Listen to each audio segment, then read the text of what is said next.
మీ Kasa Srinivasulu Bharatiya Janata party జిల్లా కార్యదర్శిగా పనిచేస్తాను. జరగబోయే ఎన్నికల కురుక్షేత్ర సంగ్రామంలో ఎన్డీఏ అభ్యర్థులుగా నెల్లూరు పార్లమెంట్ అభ్యర్థి గౌరవనీయులు ఏమిరెడ్డి ప్రభాకర్ రెడ్డి గారు, కోవూరు ఎమ్మెల్యే అభ్యర్థిగా గౌరవనీయులు శ్రీమతి ఏమిరెడ్డి ప్రశాంత్ రెడ్డి గారిని ఎప్పుడైతే అధిష్టానం ప్రకటించిందో ఆ రోజే వాళ్ళ గెలుపు ఖాయమైపోయింది. అయితే వాళ్ళు గెలుస్తారని ఓటమిని తప్పుకోలేక కొంతమంది అసత్య ప్రచారాలు చేస్తున్నారు. అసత్య ప్రచారాల్లో ఎన్డీఏ కూటమి గెలిస్తే చంద్రబాబు నాయుడు గారు ముఖ్యమంత్రి అయితే పెన్షన్లు రావు, పెన్షన్లకు ఇబ్బంది పడాలా, జగన్మోహన్ రెడ్డి ముఖ్యమంత్రి అయితే వాలంటీర్లు ఇచ్చి పెన్షన్లు ఇస్తారని చెప్తున్నారు. మేము ఆ నాయకులను ఒకటే, అధికార పార్టీ నాయకులను ఒకటే ప్రశ్నిస్తున్నాం. అయ్యా, వాలంటీర్లు లేదే రాష్ట్రం నడవదా? వాలంటీర్లు లేదే రాజ్యాంగం లేదా? వాలంటీర్లు లేదే సంక్షేమం జరగదని ప్రశ్నిస్తున్నాం. నిరుద్యోగ యువతకి 5 సంవత్సరాల పాటు వాళ్ళకున్న సర్వీసుని మీరు గందరగోళం చేసి 5,000 జీతంతో వాళ్ళ సర్వీసుని మీరు రద్దు చేసి నిరుద్యోగ యువతకి వాలంటీర్ల పేరుతో ఎన్నో పోట్లు పొడిచిన ప్రభుత్వం ఏదన్నా ఉందంటే అది జగన్మోహన్ రెడ్డి గారి ప్రభుత్వమే.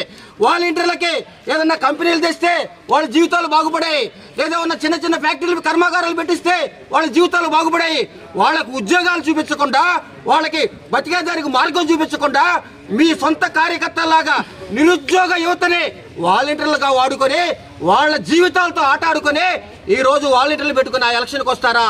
వాలంటీర్లు లేని రోజు కూడా సంక్షేమ పథకాలు జరిగినాయి, వాలంటీర్లు లేని రోజు కూడా పెన్షన్లు ఇచ్చారు, వాలంటీర్లు లేని రోజు కూడా అభివృద్ధి జరిగిందని చెప్పి మీకు తెలియజేస్తూ, ఓ నిరుద్యోగ యువతలారా, ఓ నిరుద్యోగ వాలంటీర్లారా, మీరు గుర్తించండి. మీ జీవితాలని 5 సంవత్సరాల పాటు ఈ అధికార పార్టీ చెలగాటం ఆడి 5 సంవత్సరాలు మీకు అన్యాయం చేసింది.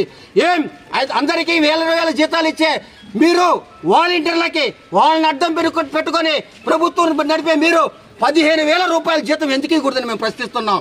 మా చంద్రబాబు నాయుడు గారు తెలిపారు, మేము కానీ అధికారంలోకి వస్తే వాలంటీర్లకి 10,000 రూపాయల జీతం ఇస్తాం, వాళ్ళకి మంచి గౌరవం ఇస్తామని. వాలంటీర్లారా, మీరందరూ గుర్తు పెట్టుకోండి.